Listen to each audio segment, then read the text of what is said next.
जलवाहतूक, water transport,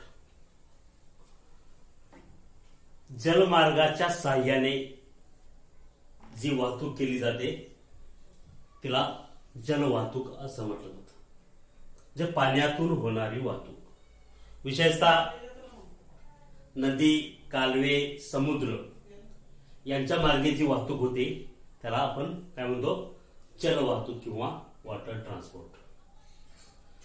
तर जलवाहतुकीमध्ये जर पाहिलं तुम्ही, समुद्रामध्ये होणारी वाहतूक किंवा नद्यांमधून जी होणारी वाहतूक आहे हे नैसर्गिक मार्ग आहे. म्हणजे या वाहतूक प्रकारासाठी मार्ग बनवण्यासाठी येणारा खर्च पूर्णपणे वाचतो. समुद्रामध्ये जेव्हा बोट किंवा जहाज चालत असतं तर त्याला निश्चित असा वेगळा मार्ग त्यासाठी बनवावा लागत नाही. तर जो चालक आहे तो चालक त्याला नेहमीचा ठरलेला जो मार्ग आहे त्या मार्गाने तो वाहतूक त्या बोटीची किंवा जहाजाची करत असतो. त्यांच्याकडे होका यंत्र असतं, त्या होका यंत्राने दिशा पाहत त्या दिशेने ती वाहतूक होत असते. म्हणजे जलमार्ग वाहतुकीचा हा नैसर्गिक मार्ग असून यामध्ये नद्या, कालवे, समुद्र यांचा समावेश होतो. याच्यामधून जी होणारी वाहतूक आहे तिला जलमार्ग असं आपण म्हणतो. ही वाहतूक जी आहे देशांतर्गत आणि देशाबाहेरील माल वाहतुकीसाठी आणि प्रवासी वाहतुकीसाठी उपयुक्त असे. आणि आता सांगितल्यानुसार वेगळे मार्ग तयार करावे लागत नसल्याने, नैसर्गिक मार्ग असल्याने ही वाहतूक, या वाहतुकीसाठी येणारा खर्च हा कमी असतो. त्यामुळं प्रवास भाडे देखील जलवाहतुकीमध्ये हे कमीच असतं. अंतर्गत जलवाहतूक आणि सागरी जलवाहतूक असे जलवाहतुकीचे मुख्य दोन प्रकार पडतात. अंतर्गत वाहतूक म्हणजे काय की जी वाहतूक देशातल्या देशामध्ये नदी, कालवे याच्यामधून केली जाते. नाव, होडी, बोट याच्या सहाय्याने जी वाहतूक केली जाते तिला देशांतर्गत वाहतूक असं म्हटलं जातं. देशातल्या देशामध्ये एका किनाऱ्यावरून दुसऱ्या किनारी जाणे किंवा एका ठिकाणाहून दुसऱ्या ठिकाणी जाणे, नावेमधून, बोटीमधून, होडीमधून ही झाली देशांतर्गत वाहतूक.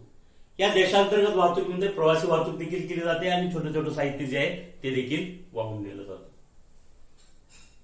समुद्रामधून जी वाहतूक होते तिला आंतरराष्ट्रीय वाहतूक असं म्हटलं जातं किंवा सागरी वाहतूक. आंतरराष्ट्रीय सागरी वाहतूक म्हणजे एका देशातून दुसऱ्या देशामध्ये समुद्रामधून जहाजाच्या साहाय्याने किंवा मोठमोठ्या यांत्रिक बोटीच्या साहाय्याने ही वाहतूक केली जाते.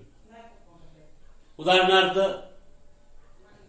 भारतामधून मलेशियाला होणारी वाहतूक किंवा इतर देशामध्ये कोणत्याही जर मोठ्या प्रमाणात माल वाहतूक करायचं असेल, प्रवासी वाहतूक करायची असेल तर ही वाहतूक काय झाली, सागरी वाहतूक झाली, आंतरराष्ट्रीय वाहतूक. समुद्रामधून जहाजे, अत्याधुनिक बोटी इत्यादीच्या सहाय्याने होणारी वाहतुकीच आपण काय म्हणतो, सागरी वाहतूक असं म्हटलं जातं. सागरी वाहतुकीसाठी विशिष्ट प्रकारचे बंदरे आणि धक्के बांधावे लागतात. जसं रेल्वेने वाहतूक करताना रेल्वे स्टेशनची आवश्यकता आहे, एसटीने वाहतूक करताना रस्ते वाहतुकीमध्ये एसटी स्टँडची आवश्यकता आहे, तशाच पद्धतीने सागरी वाहतुकीसाठी मालाची आणि प्रवाशांची चढ उतार होण्यासाठी त्या ठिकाणी बंदरे किंवा धक्के असणं गरजेचं आहे आणि ते बांधावे लागतात. विशेषतः सागरी वाहतूक ही विदेशी व्यापार धोरण जे आहे हे धोरण सक्सेस करायचं असेल तर मोठ्या प्रमाणामध्ये मालाची ने-आण करावी लागते विदेशी व्यापारामध्ये. आणि ही प्रचंड माल वाहूक क्षमता आंतरराष्ट्रीय जो प्रवास प्रकार, वाहतुकीचा प्रकार जर कोणता असेल तर तो फक्त जलवाहतूक आहे. आणि अशा पद्धतीने मोठमोठ्या जहाजामधून, मोठमोठ्या बोटीमधून मोठ्या प्रमाणात मालाची वाहतूक ने-आण करता येते. प्रचंड अशी मालवाहू क्षमता या जहाजांची असते. त्यामुळे विदेशी व्यापार धोरण यशस्वी करण्यासाठी किंवा विदेशी व्यापारासाठी ही जलवाहतूक अत्यंत उपयुक्त ठरते. सागरी वाहतुकीत मालाची एका देशातून दुसऱ्या देशात मोठ्या प्रमाणात काय केली जाते, वाहतूक केली जाते. त्याचबरोबर प्रवाशांची देखील मोठ्या प्रमाणात वाहतूक आंतरराष्ट्रीय प्रवासात. आता सध्या प्रवासी वाहतुकीसाठी पूर्वी जे आहे हवाई वाहतूक हे साधन म्हणजे विमान हे अगदी कमी प्रमाणात होतं.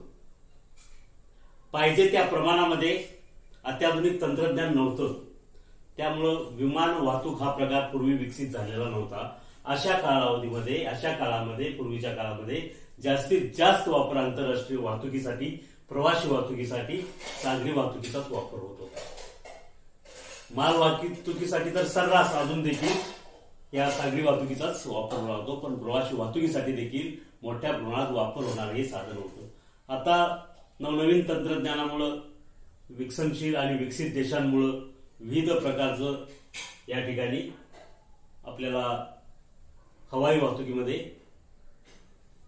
विमानांचा अगदी कमी वेळेमध्ये जाण्यासाठी विमानांचा आपण वापर करतो.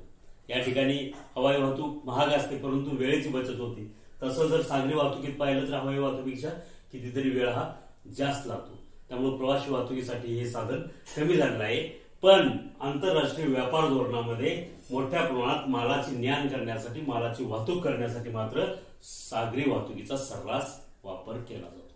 मोठमोठी अवजड यंत्रसामुग्री असेल, कच्चा माल असेल, तर हा किंवा पक्का माल असेल तयार झालेला कंपन्यांमध्ये हा दुसऱ्या देशामध्ये पाठवणे, त्या देशातला पक्का माल इम्पोर्ट करून आपल्याकडे आणणे, आपला एक्सपोर्ट माल तिकडे करणे, त्याचबरोबर कच्च्या मालाची देवाणघेवाण करणे, तर ह्या सगळ्या गोष्टी फक्त सागरी वाहतुकीमुळे शक्य आहे. लक्षात घेऊन घ्या.